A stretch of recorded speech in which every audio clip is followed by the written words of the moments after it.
So, hello people, today I'm going to do a review, and I'm going to do it in English, because the book I'm reviewing is in English, and is this one. After doing the review in English, I will drop some hints for people who doesn't understand English, and would like to have an idea of what this book is about. So if you give me just a few seconds, I will kind of translate it for my Spanish viewers. Bueno, lo que estaba comentando es que en esta ocasión haré la review en inglés, ya que el libro del cual estoy haciendo la reseña es en inglés.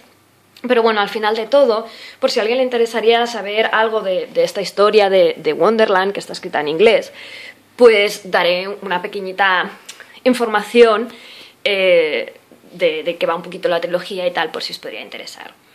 Bueno, volviendo al inglés. Well, the thing is that I just loved the idea of having a trilogy of books that talk about Wonderland, but a more dark Wonderland than the one Lewis Carroll pictured.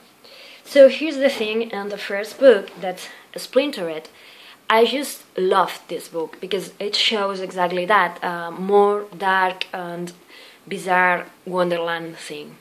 This is about a girl, who's this one, who kind of jumps through the rabbit hole and finds herself in Wonderland, but her name is Alyssa, and she brings her boyfriend into this madness.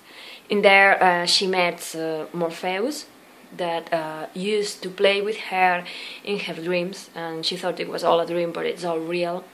Her mom had been at an asylum because she's crazy, but turns out that she wasn't crazy, more like Alice in the original Lewis Carroll thing, that she was thought as crazy, but who knows if she was or not. In this case, the mother wasn't crazy, she had been to Wonderland, and she wanted to prevent her daughter to ever get there. But it failed, and she went there, and it was like revisiting everything we know about Wonderland, and it was a fun ride. After this one, there's another one that was Unhinged.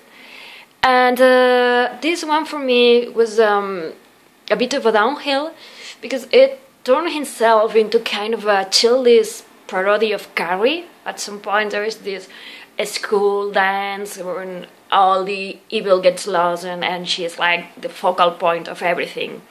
Also in the second book we find more about the love triangle that develops between Alyssa, Morpheus and Jeb.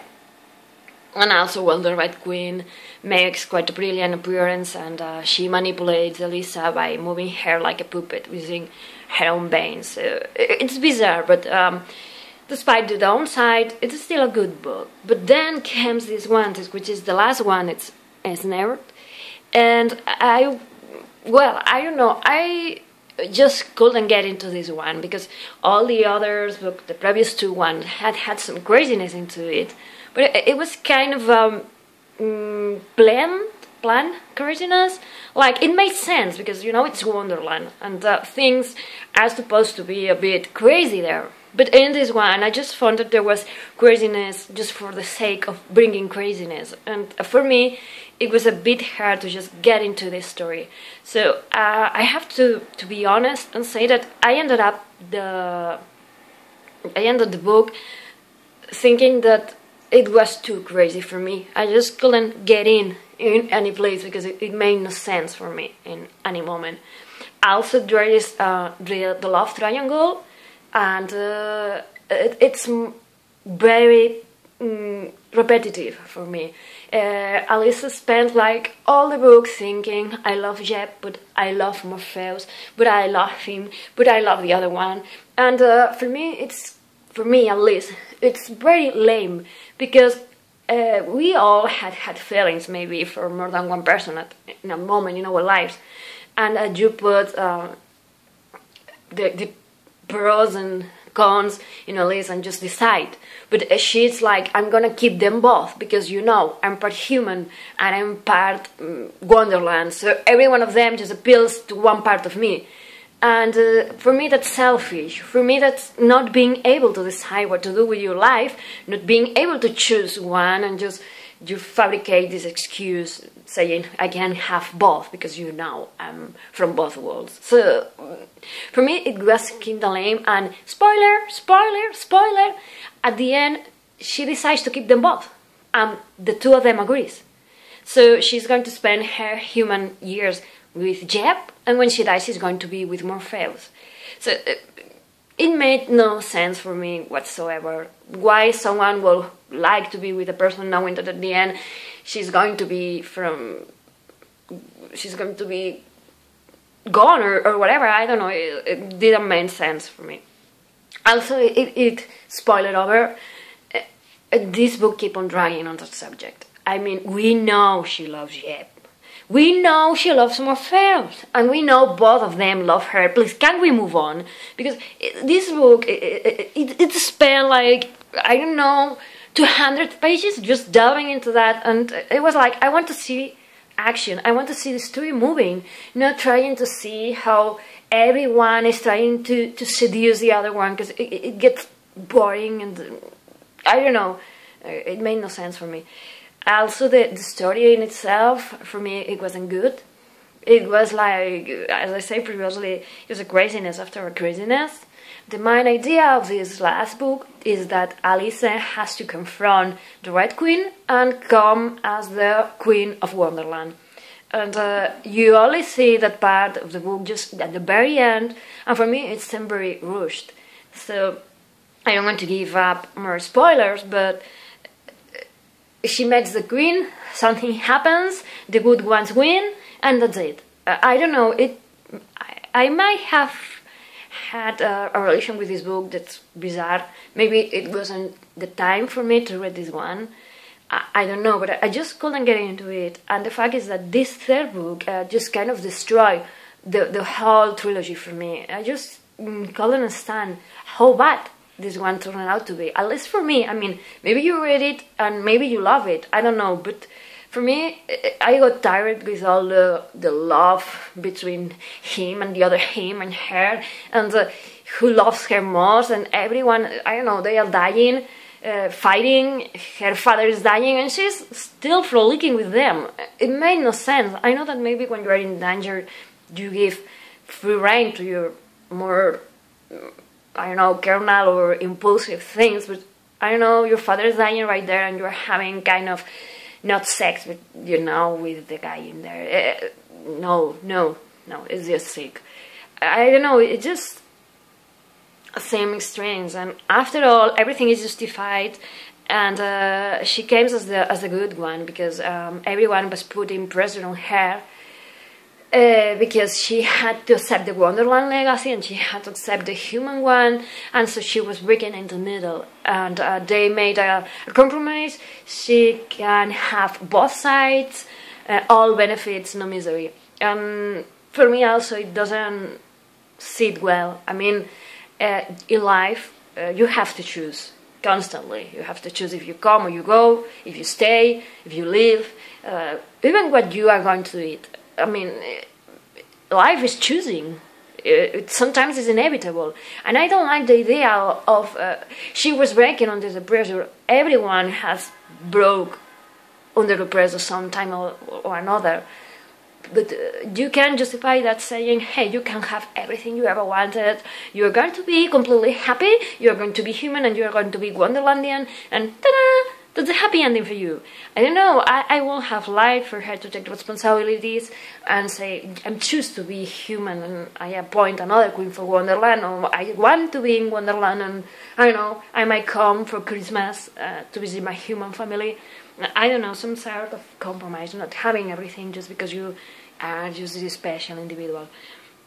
I'm sorry for being bashing this book so much, but I really thought it was like a waste of time for me. So I'm sorry if I hurt someone's feelings about it, but that's how I feel. So now I'm going to make a little bit of this video in Spanish, making like a resume of what I say in English for people who want to read the book in Spanish.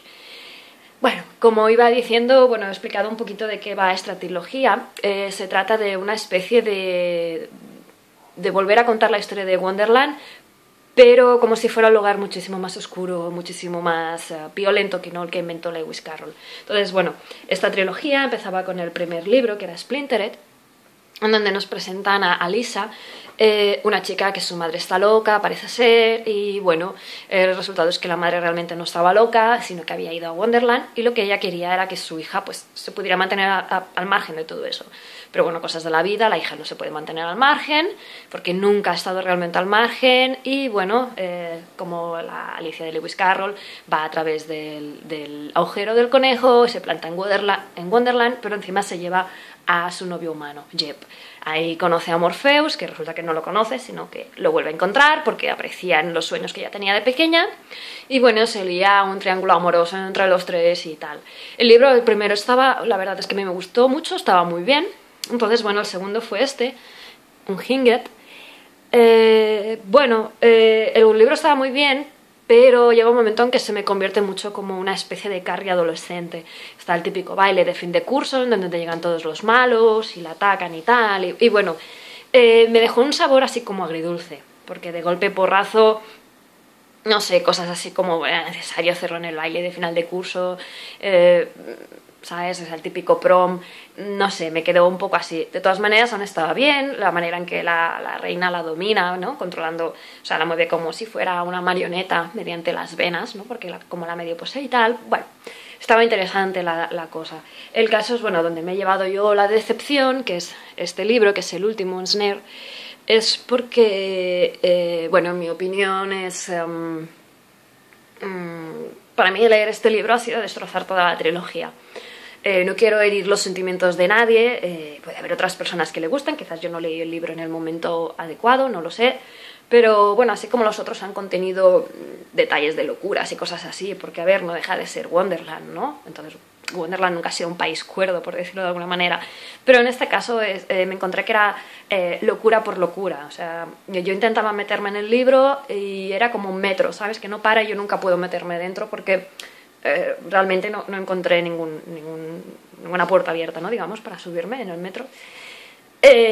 Aparte, una cosa que me agobió muchísimo fue el triángulo amoroso que se lía entre los tres, porque está bien que haya un triángulo, sí me parece estupendo, pero es que en este libro es una pesadilla, si son 300 páginas se pasan 200 páginas, en plan de, es que te quiero a ti, pero también te quiero a ti, pero vosotros dos me queréis a mí, o sea, es horrible.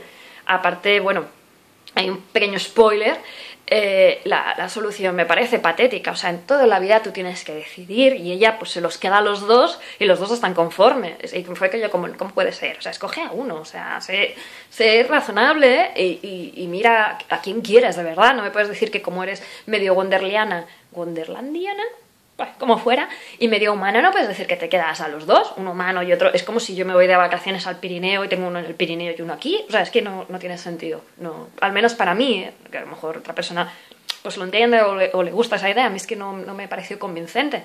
Yo esperaba pues que ella en algún momento u otro escogiera, ¿sabes? Bueno, el caso es que bueno, aquí se produce el enfrentamiento final entre ella y la Reina Roja. Un enfrentamiento que me dejó muy a cuadros, porque después de 200 páginas, a lo mejor es una exageración, pero bueno, después de 200 páginas arriba y abajo, pues el enfrentamiento que viene a ser el detonante del libro se resuelve como en 50-60 páginas y me pareció muy precipitado y muy... no sé, que no me acabó de convencer, era aquello de... ¿sabes?